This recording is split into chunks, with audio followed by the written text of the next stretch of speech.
entirely out of control.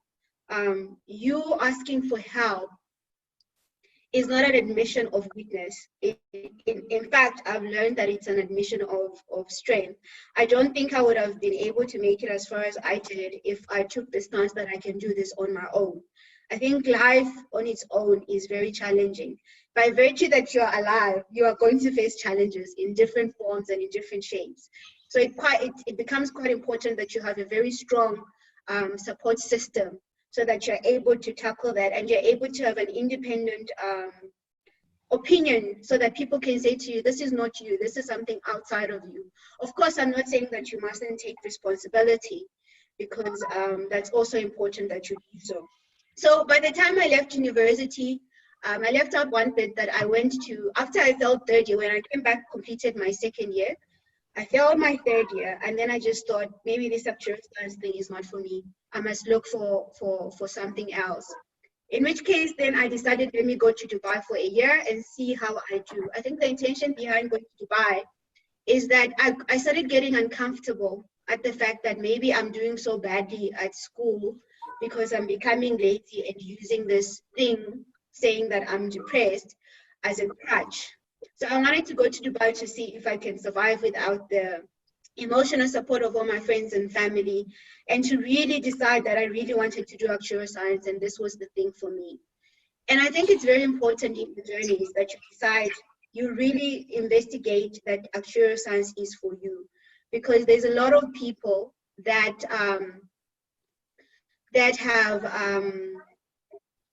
have not necessarily finished with actuarial science and have made successes of their lives. So there's no shame in us, for example, saying actuarial science might not be for me. I was determined to be an actuary. I took the time to go to Dubai and really think about why I wanted to become an actuary. A key thing for me is that I was born in a village. I mean, I used to carry water on my head. My English was not as articulate as it is now. And for me to come from that background and be able to say to people, I am an actuary, I thought that would really tell people that it doesn't matter what your beginning is, you can become whatever you want. I'm not sure what's happening, but there's a screen here that has taken over from us, and I see there's typing. Okay, technical issues, once we figure it out, we'll solve it, but now we know that it's quite possible that you can hijack the screen and share it with everybody. Let's avoid doing that. Okay, so there's some admin going on in the background. I'll try and ignore it and just carry on with the session. Keeping mindful of time so that you guys have enough time to ask questions. So I decided actuarial science is going to give me a platform to really start building my legacy. And by legacy, I think for me, it has always been important that I contribute to the greater good of humanity. I didn't know how I would do that. But I just knew that I didn't want to be an oxygen thief. And for me, it was quite important to say, if people can look at me with all the things that I've gone through, some of you who would have watched my insurance apprentice video will know that I've also recently gone through the process of being introduced to my biological father. This happened about 2 years ago. So when this first started, I was literally facing my last exam. My biological father had been absent in my life for about 25 years. So I was dealing with that when I was facing my last exam. And this is normal. This is something you guys are going to have to prepare for, that life is going to happen while you're writing these exams. And it becomes quite important to balance what's important and the exams. The previous year, I missed a session for the first time. And it was something that I thought I would never do because there was a lot of guilt associated with not being able to write. For the first time, and it was one of the best decisions I ever made for myself. I would also count going to Dubai as one of those decisions that really helped me just decide that this is really what I wanted to do. When I came back from Dubai, I struggled through third year and just literally made it. I never thought I would actually even qualify with a degree. I thought I would spend most of my life at first just trying to get a qualification. I ended up doing my third year in mathematics and financial and actuarial science because I didn't want to do statistics again. And my last exam happened to be ST9, which has a lot of statistics, like it's statistics on steroids. And that was very, very challenging for me because I think I had it in my mind that I can't do statistics. So I think I failed that exam maybe twice, and I only passed it on my third attempt. And to pass that exam, I had to go back and really analyze why I failed statistics. And one of the things is that because everybody tells you actuarial science is hard and statistics is hard, you get it in your head that you might not be adequate for this. And in fact, the Actuarial Women's Committee is having a session on imposter syndrome. There's a lot of actuarial students, myself included, who have imposter syndrome, who think that you made it by fluke and you actually don't deserve to be there. My first class, the lecturer said, look to your right, look to your left, only one of you is going to be there. And I didn't envision that that person who would be there in third year was going to be me, because to my left was somebody from St. Stephen's, to my right was somebody who spoke English like they came from England. So for me to identify coming from Limpopo in a room full of people that I could actually qualify, I didn't feel like I deserved it. If I can just ask somebody to mute the audio, there's some background noise there. Please, can you just mute your audio? Thank you so much. So there's a lot of imposter syndrome, and you might not outwardly say, I have imposter syndrome, but you do feel it. For example, when you look at your friend and you think, oh my gosh, this person's going to qualify, but I am not. So I think the good news here is that I got out of university with one exemption, having done a bridging course to just get into actuarial science, having taken a year off because I was sick, having failed a year because it was just really difficult. And I got out of that university with one exemption, and I'm still qualified. So everybody can do it. I think already that you made it into actuarial science should give you some assurance that you can do this. The next step is how much are you willing to put in to be able to qualify? And I come to my next point of how I managed to pass my CTs first time around post-university. If I speak to some of my friends at university, I was one of the least likely to qualify as an actuary. In fact, some people just told me, actuarial science is not for you. Maybe try and consider doing something else. And I think that's one of the reasons I went to Dubai, to really see if this is what I wanted to do. And then I met somebody who made me realize that actuarial science exams are exams like any other. By the time you leave university, the number of exams that you have passed surpasses the number of exams that you have failed. So you must judge your performance based on that, as opposed to holding on to the failures, because we tend to do that as human beings. So when she told me that if I've passed so many exams, why is this actuarial science thing such a problem? I think the way I thought about these exams. But I also was cognizant of the fact that the way I studied at university is similar to how I studied in high school. And actuarial science is such a beast that those of you who study the night before or 2 days before, it will not help you.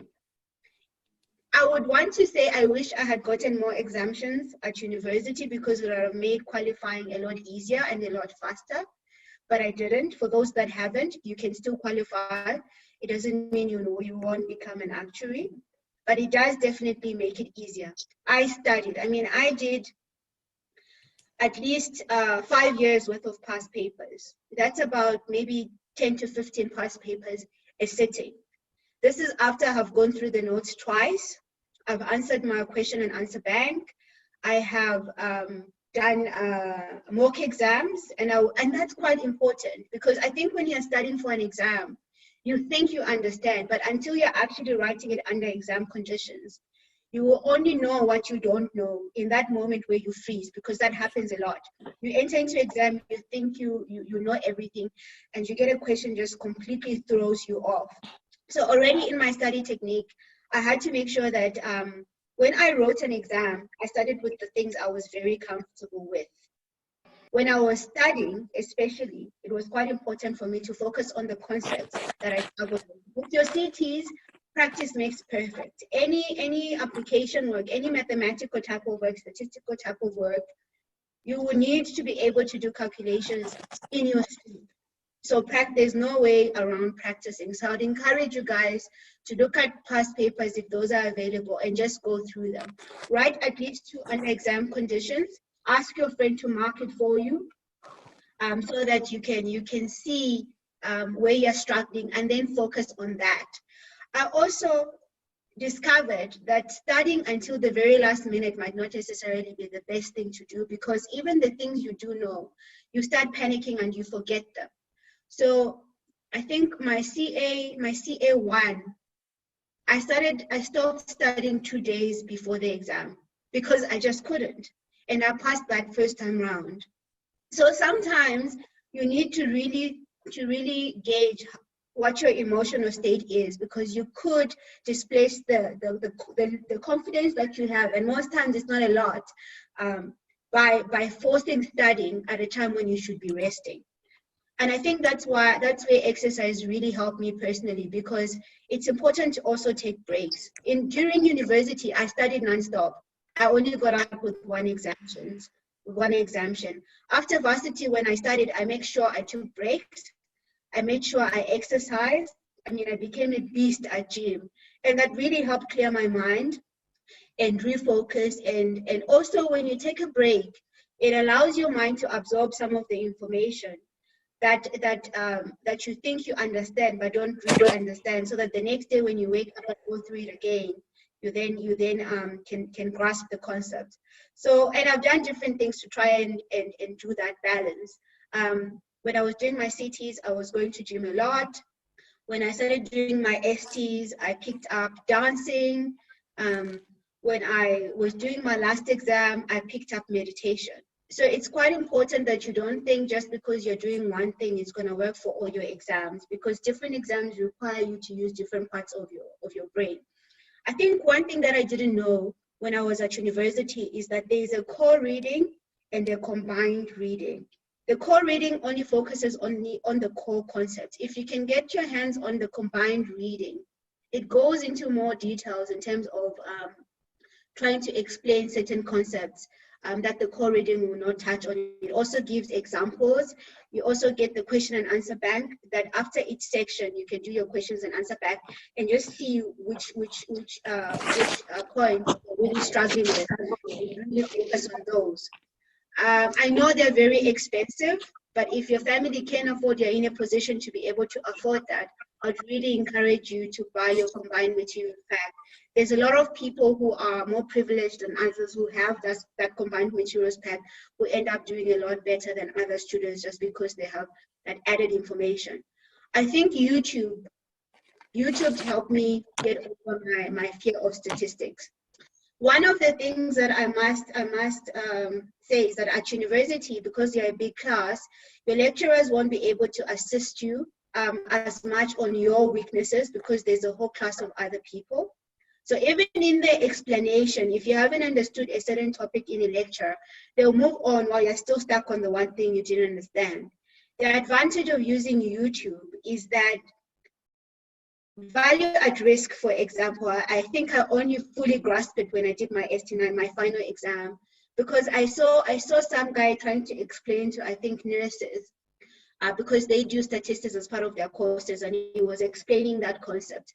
And it was broken down in such simplified terms, because I think as actuarial professionals, we tend to be very technical and we take it for granted that people understand certain things. I'm not saying that's the case with your lecturers, but they might generally move at the pace of the average group. So if you're a little bit behind on certain concepts, you continue being behind until you catch up. So that's why YouTube is really your friend. You can save particular channel. I think there's a South African guy, Michael, I can't remember his name offhand, who's making videos to help students. So the concepts that you're really struggling with, get those on YouTube explained to you so that you are able to keep up to date. So I think the gist of things, because I want to really give a lot of time for questions, is that irrespective of where you are, whether you're in first year, second year, third year, I think if you're in third year already, you should have the comfort that you have survived first and second year, so you can do this. Once you're done with university, I think the fact that you did university and you graduated with a degree also says you're capable of qualifying. How much effort you put in will then determine whether or not you finally become an actuary.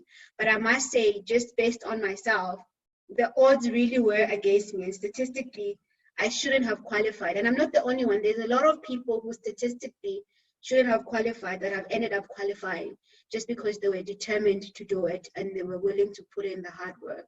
But importantly, I couldn't have done this without the support of everybody. And I think that's what a lot of students neglect, to say, if your lecturer is your friend, they're able, because they're also human beings, they're able to know you and help you on your weaknesses without even you having to tell them. So if you can have a talking relationship with your lecturers, that will really help you. For those of you in your final year and you're going into the workplace, the same thing applies. People will only generally consider people that they know and understand. So if they know you're good at a particular thing and an opportunity comes up, then they'll consider you because they know you're interested in that.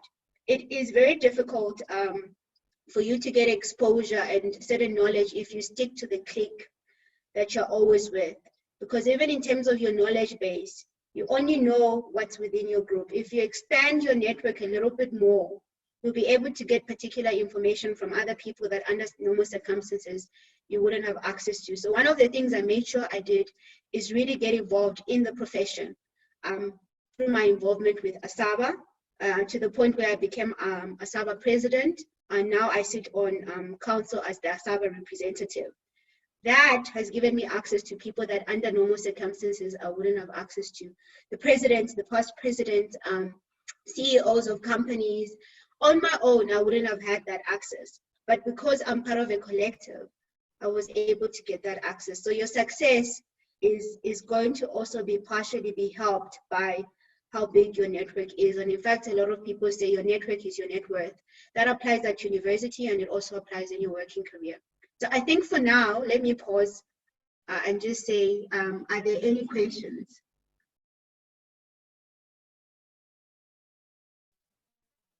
So you can either type them or you can speak and just ask, because I think I've spoken a lot. Let's say you have a question, please ask. Okay. I just recently graduated and I don't have any exemptions, and I've been struggling to get a job up until this time, but I think Corona is also playing an effect on this. But I'm starting to feel down, to feel like, you know what, like you just said, I just got lucky in graduating. So I don't know, what should I do to keep my head high, to keep my spirit high, and to also, you know, not give up, because I'm getting emails of, we regret to let you know that you can't get in, you know what I mean. So it's bad.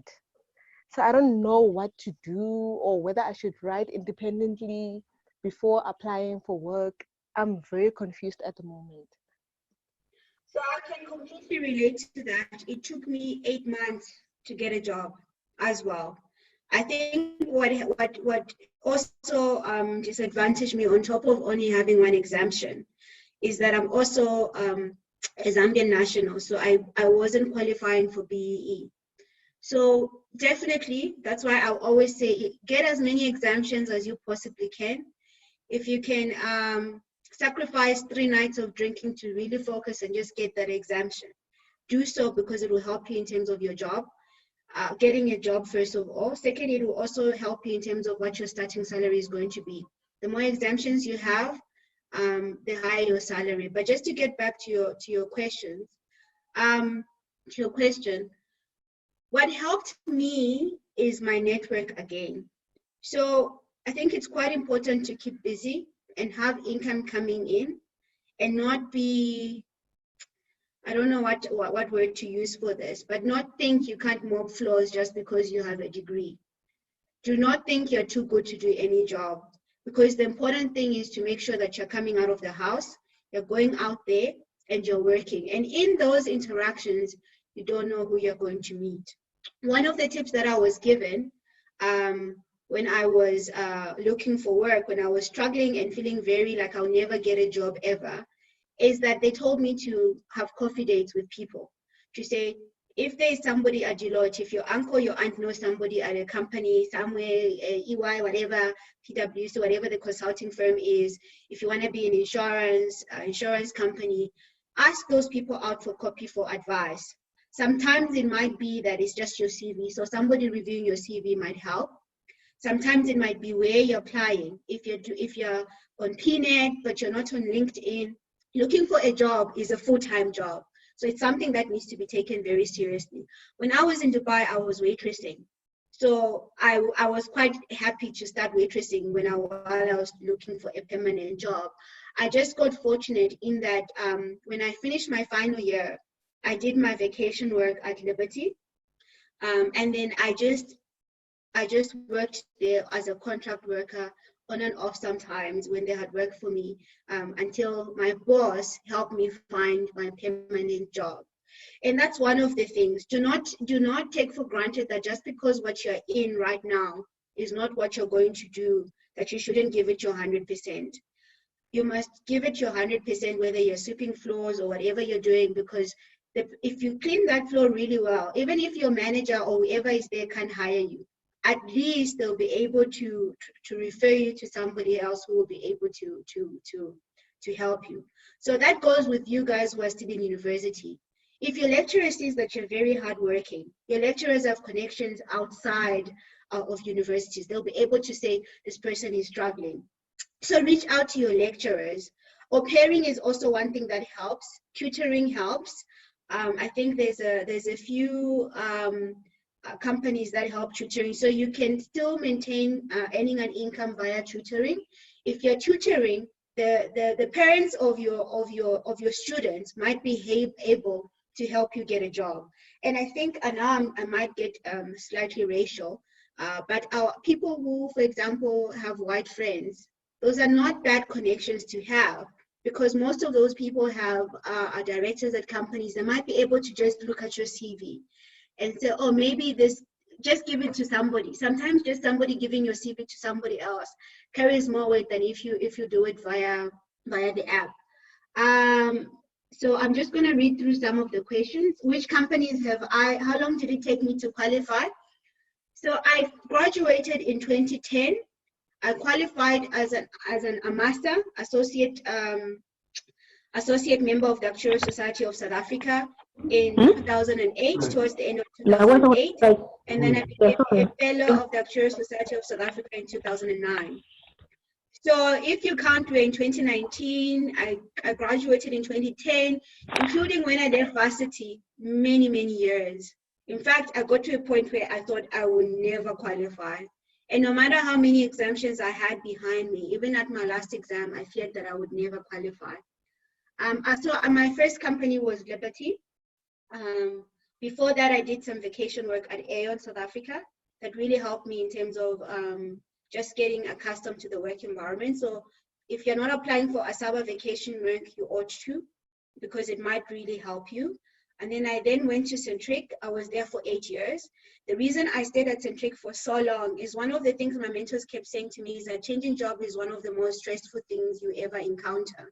So if you are stable and you have the necessary support at your job, you'd rather stay there and work at qualifying than do that, than just leave. And even when I was leaving Centric to go to the company that I'm working for now, it took me about 2 years to get a job. So this job hunting doesn't stop. And coincidentally, after years of just nothing, I got 5 offers to choose from when I was qualifying. So like I said, the tide changes. So sometimes you might be unfortunate in one way, and then your luck then changes later on. So if you can just persevere through the challenges, things will come right. So make sure somebody reviews your CV if you're struggling with work. Make sure you're on PNet. Make sure you're on LinkedIn. Make sure you're making use of LinkedIn in terms of getting advice. There's a lot of people looking for an opportunity to help somebody in their career development. So that's a good place to do that. So somebody has just asked to say, is it difficult to get a job as a foreign national? It is challenging, and as it should be, because when you're a foreign national, preference should always be given to the residents of a particular country. I think that is definitely fair. And I think the BE concept is definitely something I encourage. It's not, I think the execution has been criticized, but in terms of providing opportunities, I think that has really helped in terms of getting some people opportunities that otherwise they wouldn't have had access to. So it will definitely be more challenging if you are not a South African citizen, because you will not meet BEE requirements. If you're a non-South African citizen and you don't have exemptions, it makes it the more challenging. I think in the past, because there were relatively few actuaries, it made it such that when you immediately graduated, it was easy for you to get a job. That is not necessarily the case anymore. And I think one of the challenges is that people want somebody with experience, and when you're just starting out off, you don't have that experience because you just have your university degree. So it becomes important that you get involved during university in things that demonstrate on your CV that you're actually more than just a student. So being a tutor, for example, is something that really looks good on your CV. Being involved in organizations, those that are involved with the ASABA chapters at the universities. In sports, I did a lot of sports. In fact, I got a sports scholarship. Please, can I just ask that person to just mute their audio? Okay, thank you so much.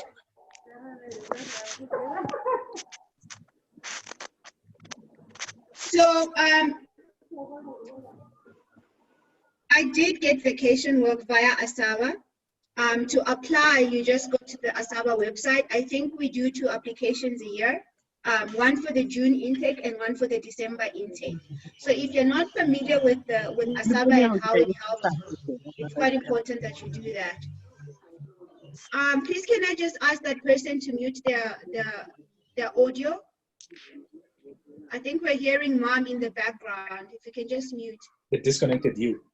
Oh, okay. But then the next. That person saying it disconnected you, if you can just mute your audio, it's a little bit distracting.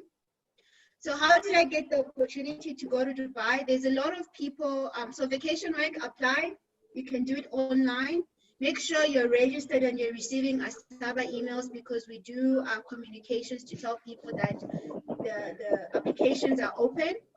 Again, with getting vacation work, if your CV is not impressive, you are not likely to get vacation work, because employers are looking for candidates that they can then employ, and they want people who they think are most likely to succeed, and that is measured in terms of exemptions.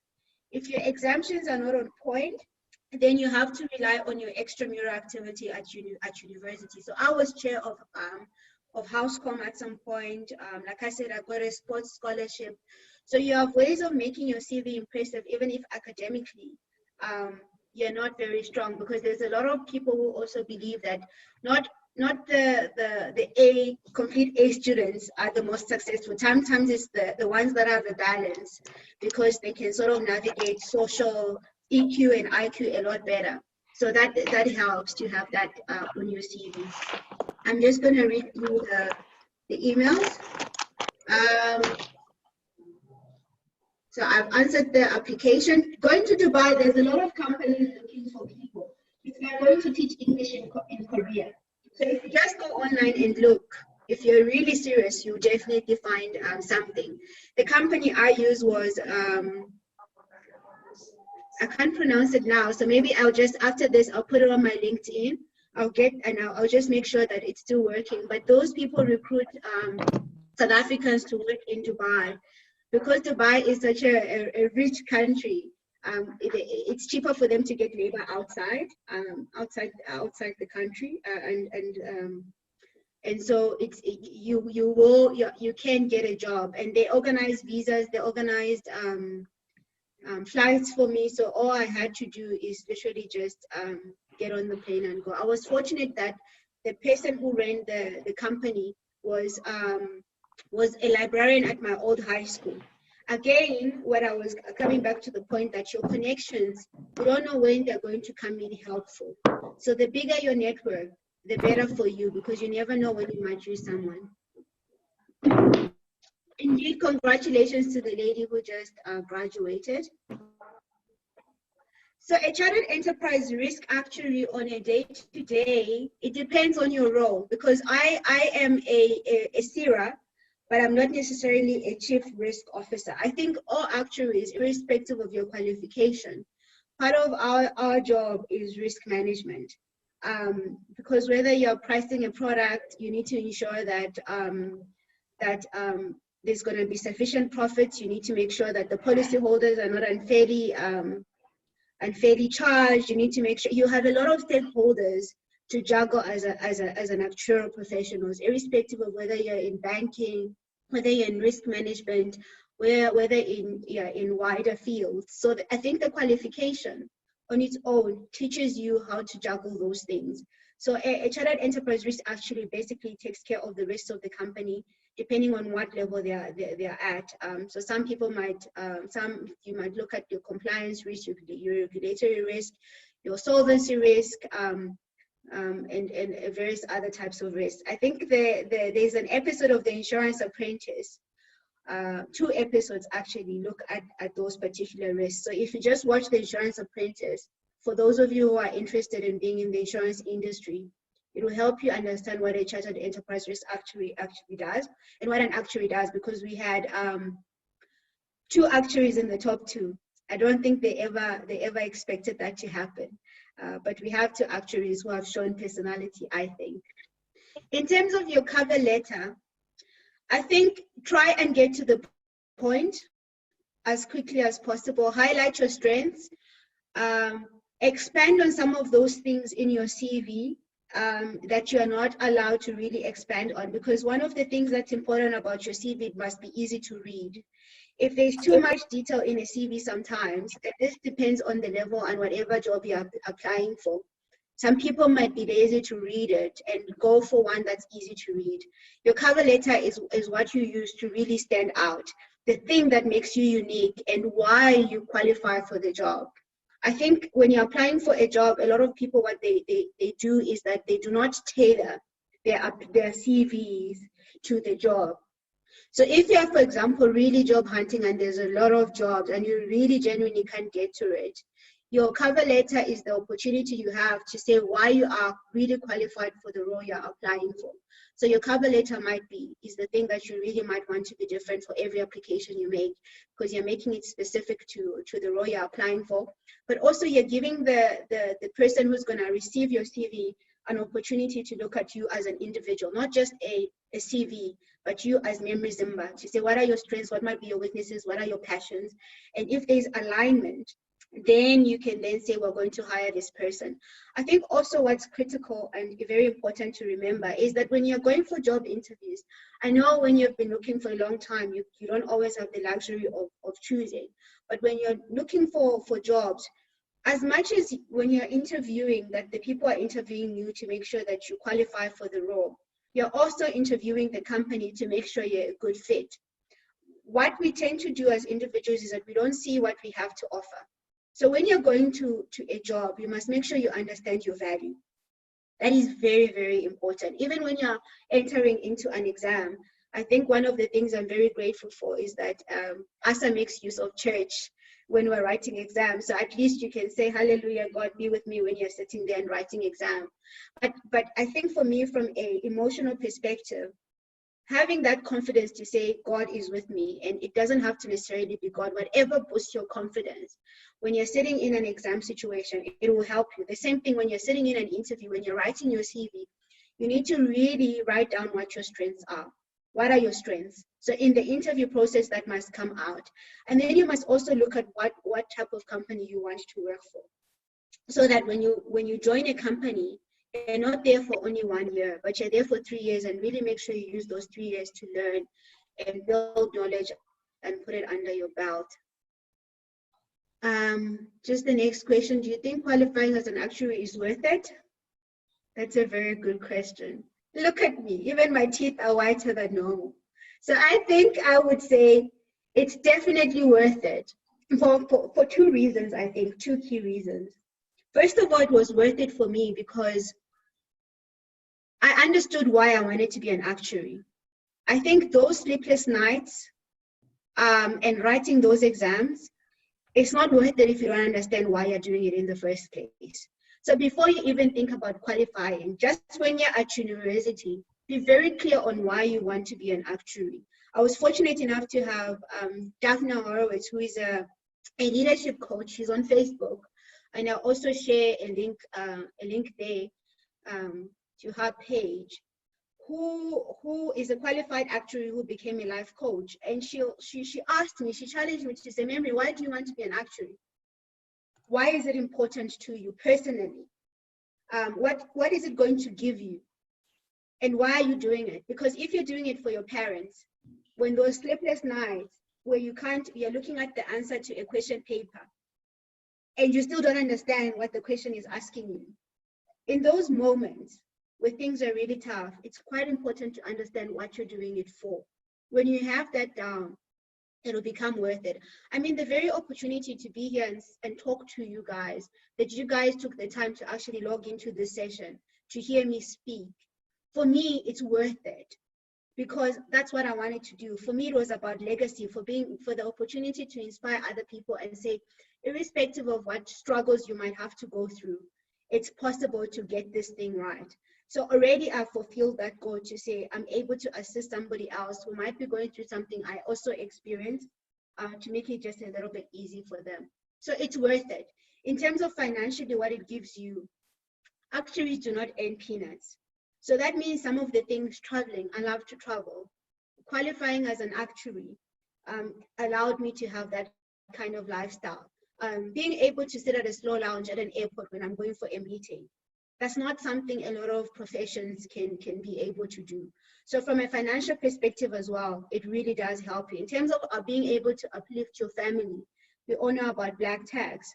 It will also help you there. But I think quite critically, you need to answer for yourself why you want to be an actuary and what it's going to give you. For me, being an actuary is an opportunity to make a difference. And sometimes I don't even see the people that I'm making a difference in. I'm working in insurance, especially now during this COVID-19. A lot of families might lose their loved ones. We're able to help from an insurance perspective. I think that's where I feel like, yes, in becoming an actuary, I'm able to make a difference. Scenario analysis, there's an actuary on the governmental task to do this COVID-19. We're able to help in terms of from a national perspective. So the applications, once you become an actuary, are endless. I think what's important to remember is that your qualification is not a crutch. Once you have this qualification, you can do with it whatever you want. And I think in an article for SA Actuary, they asked me to say, what do I want my career to do for me in the next coming years? And I said, you know what, I spent so much time trying to qualify without really understanding what that qualification is going to do for me personally. So I think when I'm looking at my career, now that I'm qualified, I'm thinking, where does my career need to be to assist me in terms of some of my personal goals? So it's the same thing for you. What will qualifying do for you in terms of fulfilling your personal goals? Because at the end of the day, being an actuary is the profession you have chosen. You're still an individual on your own right. And you need this qualification, this qualification to empower you to be able to do that. So be very clear that your journey towards becoming an actuary is very aligned to your passion as an individual. And I think the opportunity in actuarial science is so great that whether you're in banking, there's so many things you can do. There's an actuary in construction. I mean, in the past, who would have thought that an actuary would work in a construction company? We can do all of those things. I think the serial qualification has opened a lot of doors for actuaries. So I think in terms of the scope of opportunity, once you have that, it gives you such a lot of things. And it just, in fact, the respect that you normally get from people. You get a lot of respect for good reasons, because they value you as an individual, that you're willing to put in the work, where a lot of people might have decided not to really get it. So there's also a lot of people that have done really well post getting the qualification at university and branched up to other fields, and they've done really well there. So again, I come back to the point that why do you want to be an actuary? If you can, whatever your reasons are, if being an actuary is not going to give you that, then you might find that it's not worth it for you. But there's a lot of people in first year, second year who dropped out and did other things, and they're very successful in their own rights.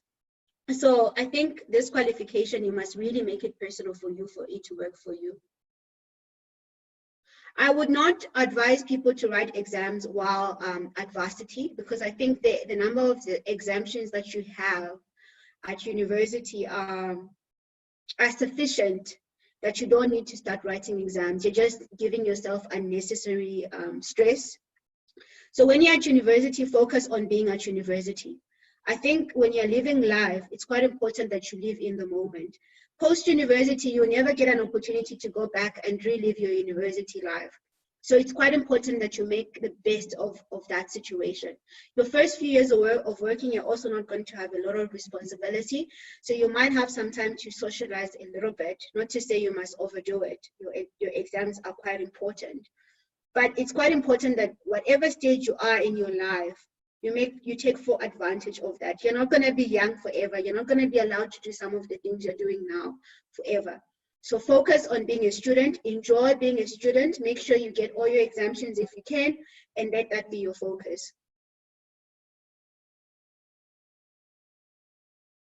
So I think when you're in third year, start job hunting and focus on that and passing your exams. If you have got your degree and now you're just looking to find a job, if you can afford to write those exams and get exemptions, it will help you in terms of even the job, getting a job, because the more exemptions you have, the better position you are in.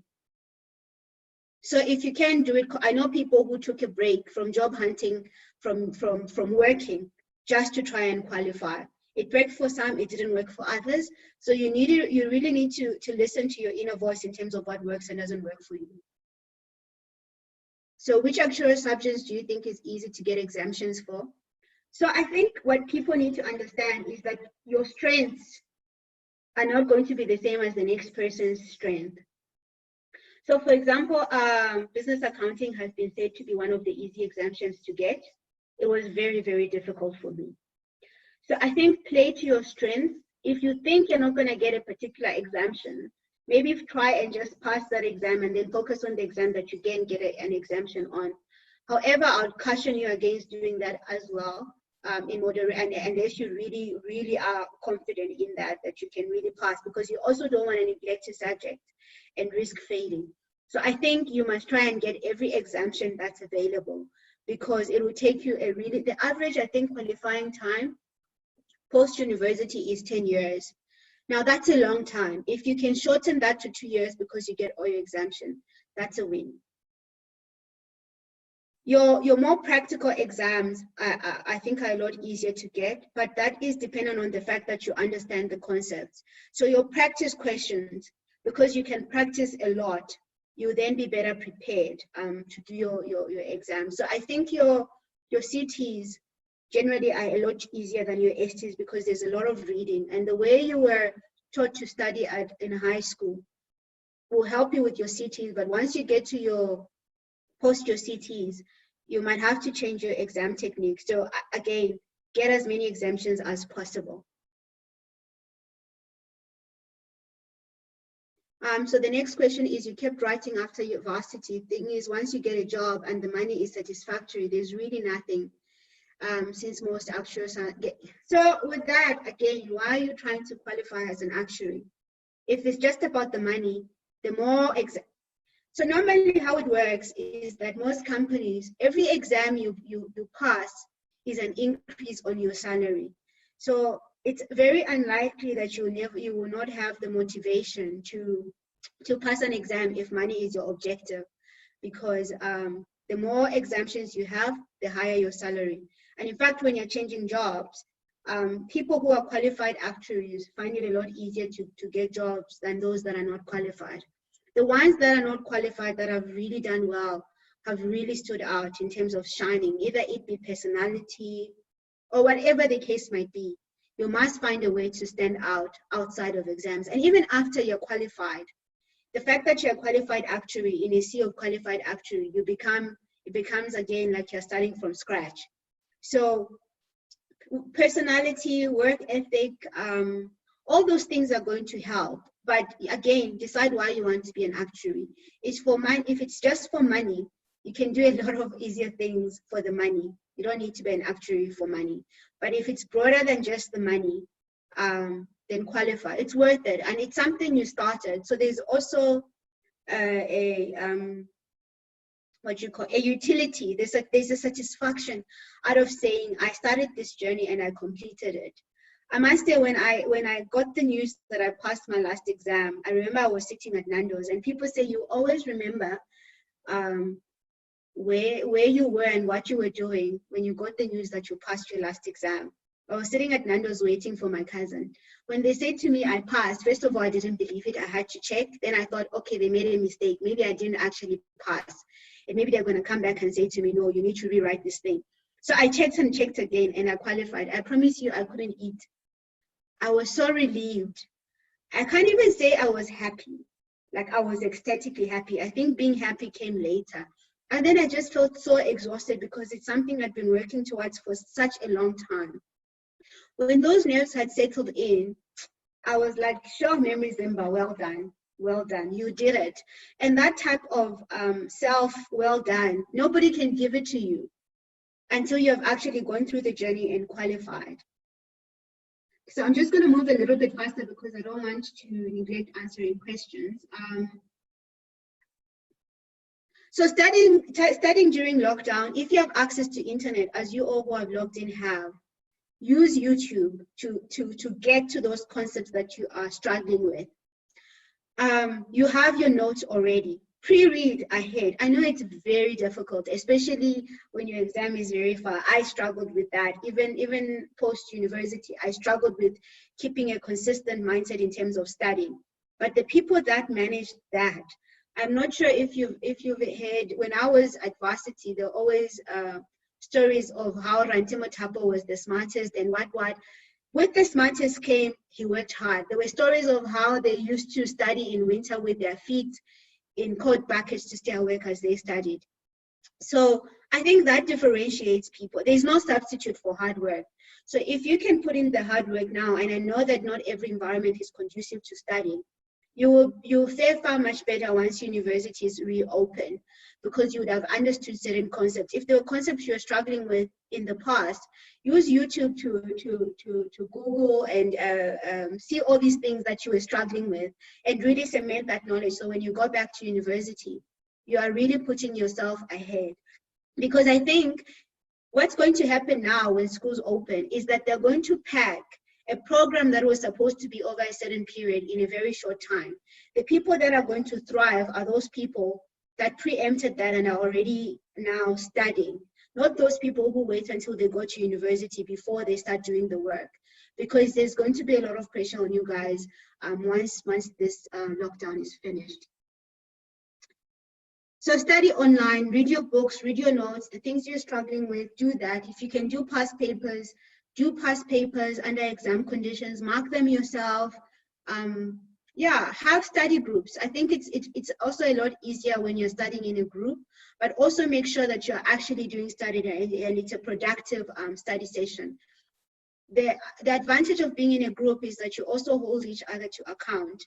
So if, for example, you've said that you're going to study a particular chapter, it's very embarrassing. I don't know what your group of friends is like. The groups of friendships are like that you didn't do it and everybody else do it. So it will put pressure on you to also study if you're doing it with other people. So I did, my first ST was in life. I then decided to do my fellowship in life because I thought it would be easy since I've just done the life ST. I'm not sure if it made it easier. I think I failed fellowship the most. I think I only passed fellowship on my third attempt. So I think, again, think about what you want this actuarial science thing to give you. And when you choose your STs, choose them aligned to ultimately what you want to do. I think what I did that I wish I hadn't done when I was trying to qualify is that I didn't think past qualifying. I think mostly because I never thought I would actually eventually qualify. So the goal was just to, if we can just qualify, that was enough for me.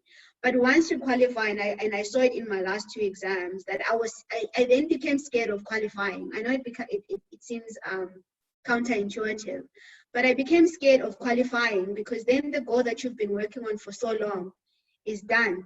Then what? What do you do? So when you're doing your CTs, you have leverage to sort of, your CTs will give you a base to say, what do I enjoy the most? Once your CTs are over, when you're doing your CA1, it will also help you to decide what you mostly enjoy. Once that's done, you then need to think about what you want to specialize in. When you have decided what you want to specialize in, it will help you in terms of deciding which ST to do. I think the corporate world will receive you in the way you present yourself. So short-term insurance, I think there's now a big affinity towards doing that. There's requirement for skills there. So there's a lot of people trying to get into short-term insurance, because there seems to be more opportunities than, for example, your traditional actuarial field. But I want to caution you to say that the qualification is an enabler. It's not a crutch. So this thing teaches you how to think, how to problem solve. What you do with that knowledge is up to you. There's a lot of people who are, and I think it reminds me of a poem, that the road less traveled. Just because some other people have not been successful in a particular area does not mean you are not going to be successful in that area. So try and first decide what you're passionate about, and sort of guide your career towards that, then trying to determine what corporates want and give them that. Because once you are in the corporate life, at some point the money is no longer, it stops being about the money. You get to a point where you're just so unhappy. And there's a lot of people that have said they're very unhappy in their jobs, and you guys can relate, I think, with your parents, your aunts, your uncles, that people are unhappy with their jobs. That part of that unhappiness is because you yourself did not decide what you were passionate about and go for that. Just because you're becoming an actuary, you're going to be an actuary, does not mean you can align that with whatever you're passionate about. So start with what you enjoy and build a career around that. It will make corporate life a lot easier. So there is actually a lot of actuaries working in banks. I think one of the people who helped us organize this session, Gerald, he's working in banking, and he did actuarial science. So there's a lot of actuaries working in banking, working with derivatives, and there's also a banking fellowship. And South Africa is the first to introduce that banking fellowship. So there's a lot banking. There's a lot of space for actuaries there. So I made the decision not to go to honors. I think just because I reached a point where I really emotionally couldn't do it. But if you can do it and you do qualify for it, I would say do it, because it helps you even in terms of qualifying, because you can get exemptions there in honors as a full-time student, as opposed to working and studying at the same time. So if you can do honors and you qualify to do honors and you can afford to do honors, do it, because a lot of people then want to do their MBA and then you have to do a postgraduate diploma. So if you have your honors, it really helps. And if you decide to do masters, then you can then do masters. So my first job was in insurance. In the company that I worked for, I was working in life insurance. I grew to love it. I think I was at the time desperate, but now I really enjoy working in insurance. So that's why I thought I want to specialize in insurance. And so that's how I chose. I decided based on what I was passionate about. But I think whatever you specialize in, it doesn't mean you can't do other things. So once you become a qualified actuary, there's what they call practicing certificates. And there's people with more than one practicing certificate. So your fellowship is your specialization. After that, you can continue specializing in other fields.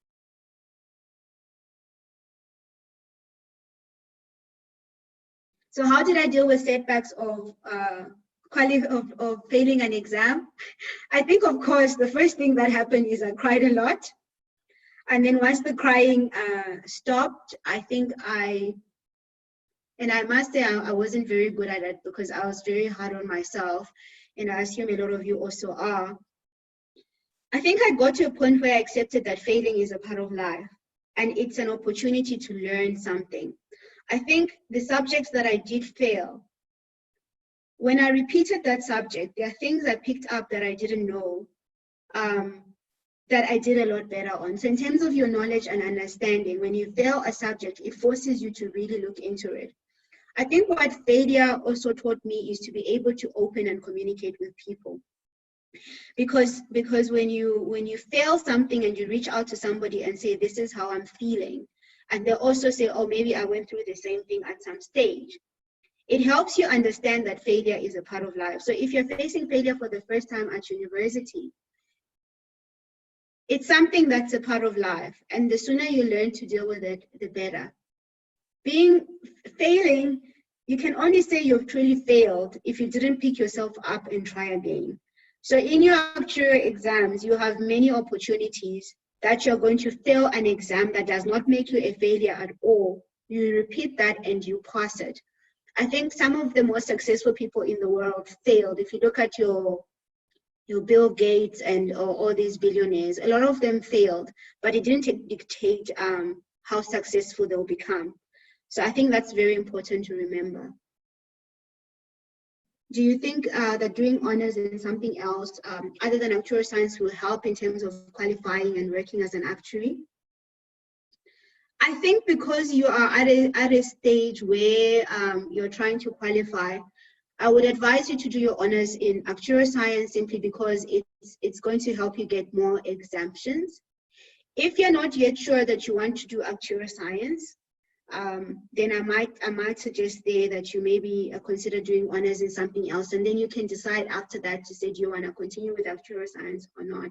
There are countries where people don't even have an undergraduate in actuarial science, and they only start writing board exams post-university. So if you think about it from that perspective, not having done an honors in actuarial science is not going to stop you from being an actuary. What it might do is that it might delay how long it takes you. It might delay your qualification, and you might take longer than is necessary for you to qualify. How do you apply your board exams? What are the timeframes for applying? So if you're already registered, we write board exams twice a year, in April and in September.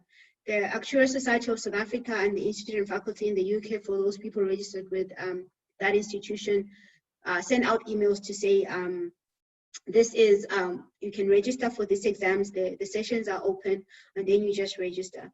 So the first thing is that you first of all need to join the Actuarial Society of South Africa.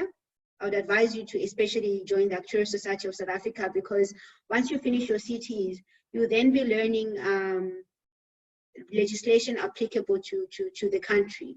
So just in terms of, if you want to know more about South Africa and you don't have an intention of working overseas, and even if you do have an intention of working overseas, you'll really specialize within the South African context, so it will help you.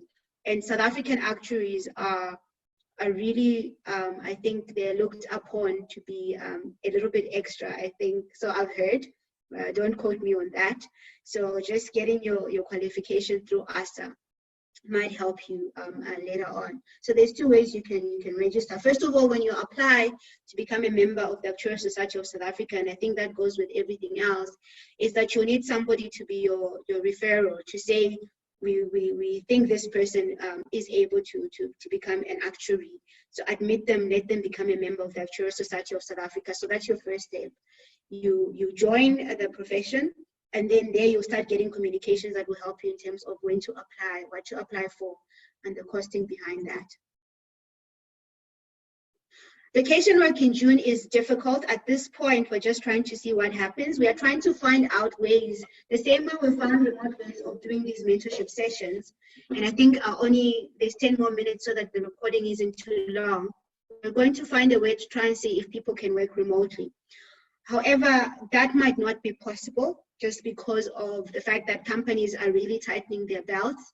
They're trying to support the people that are employed already. as far as possible, because this COVID-19 is going to really impact a lot of people financially. So there might not be that opportunity, but we'll certainly, as a SAWA, try our best to make sure those opportunities are still there. If it's during the lockdown, the likelihood is even less. But there we're also trying to see if we can find solutions around that, just to expose students to the work environment. Please, can I just ask that person to just mute?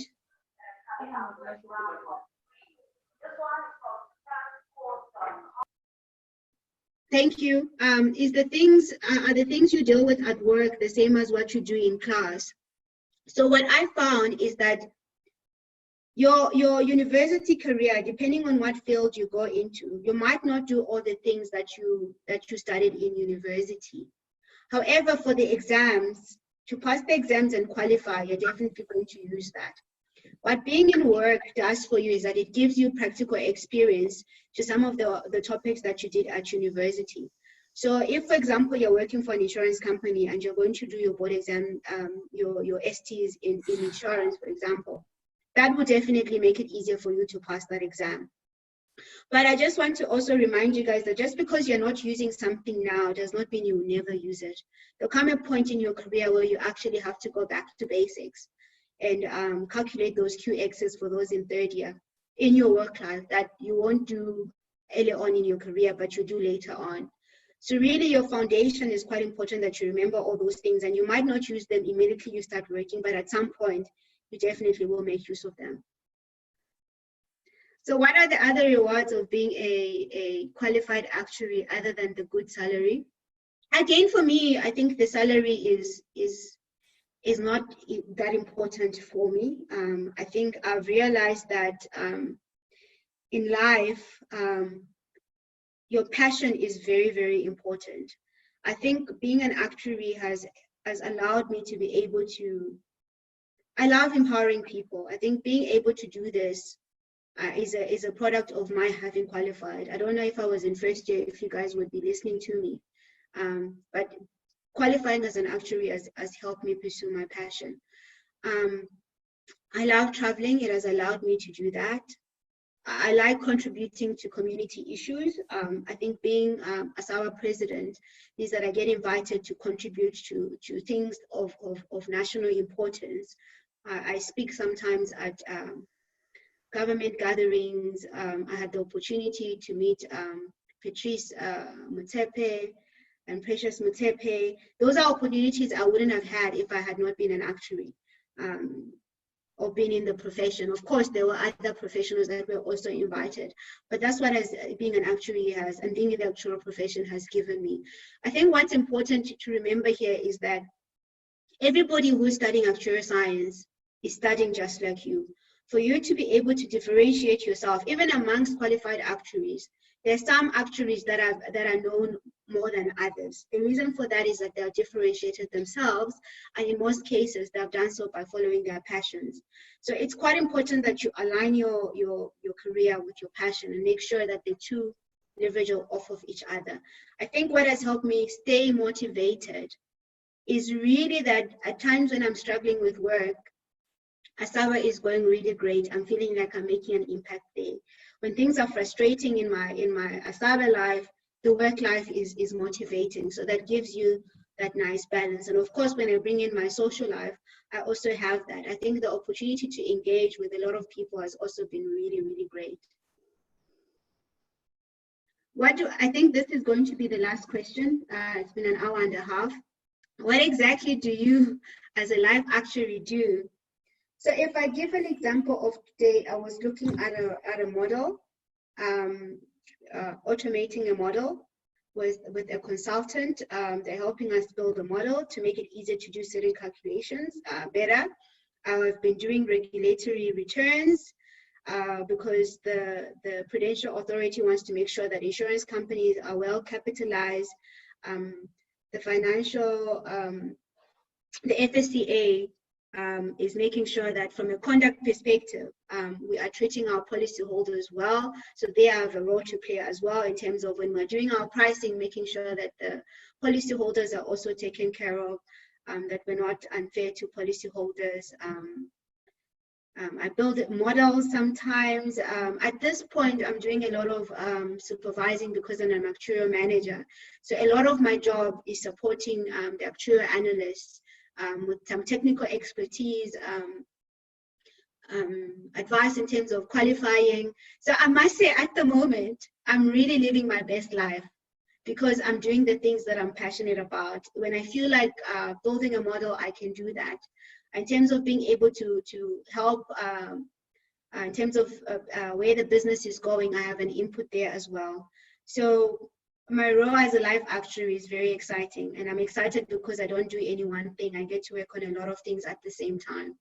So that's really nice. And I get to motivate young people like yourselves throughout their qualifying journey so that they can also qualify. So I'm really enjoying what I'm doing at the moment. Have I looked into working in another country? I think I like holidaying in other countries. I'm so passionate about being in Africa and staying in Africa that I've worked in Dubai. I've seen what it's like. I think there's definitely merit in terms of your international knowledge and working overseas.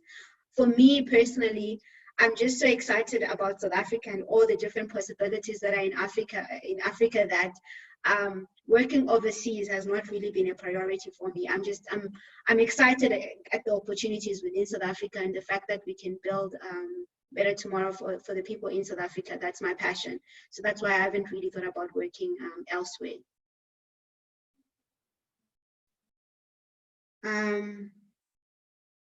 You didn't mention how many years it took you to become a qualified. I think it was over 10 years. I think it really was over 10 years. So that's why I couldn't, when you were asking, I was trying to do the maths between 2004 and 2019. That's how many years. That's a lot of years. So yeah, that's what. So I think now we'll end the Zoom session. What I can say to the rest of you that are still online, we have lost a few people because we have taken so long, is do watch The Insurance Apprentice. I think you're seeing me now when I'm smiling and I'm at my best. There you will see me crumble, and you will really truly see when I say I've gone through struggles and it's possible to work through those struggles. You will really see me struggling and crying and facing these challenges and actually getting through them. And after this session, if once you guys have watched The Insurance Apprentice and just have questions, I'll be very happy to organize another mentorship session just to go through some of the questions you might come up with after watching me at my best and at my worst.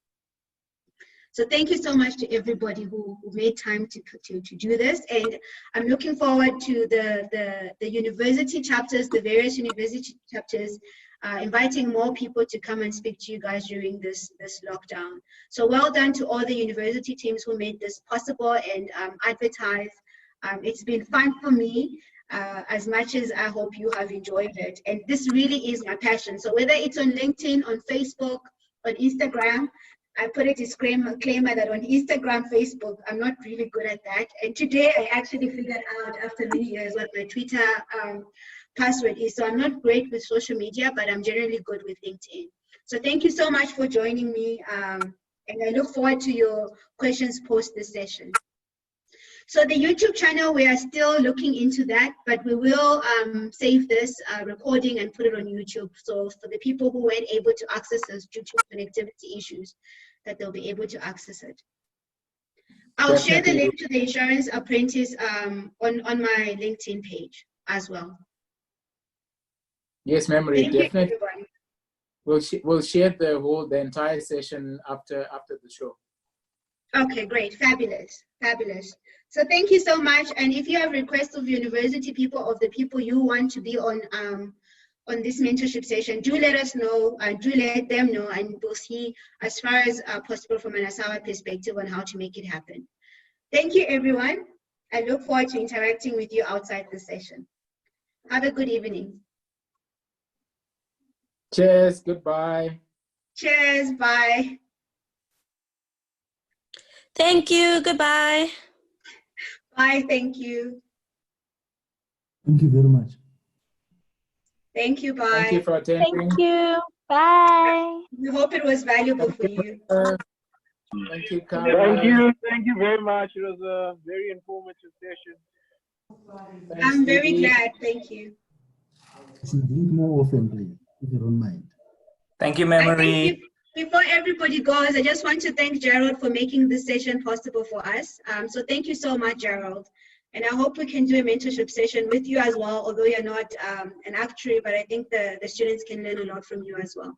So thank you, Gerald, so very much for making this possible for us. Thank you. You're welcome. Thank you. Thank you. Bye. Thank you, Atlanta. Soshin, thank you. Thank you. Bye. Bye, Wait. everyone. Have a good evening. Bye-bye. Bye. How do I exit? See you. How do I exit? Leave meeting. Chapomba fethu.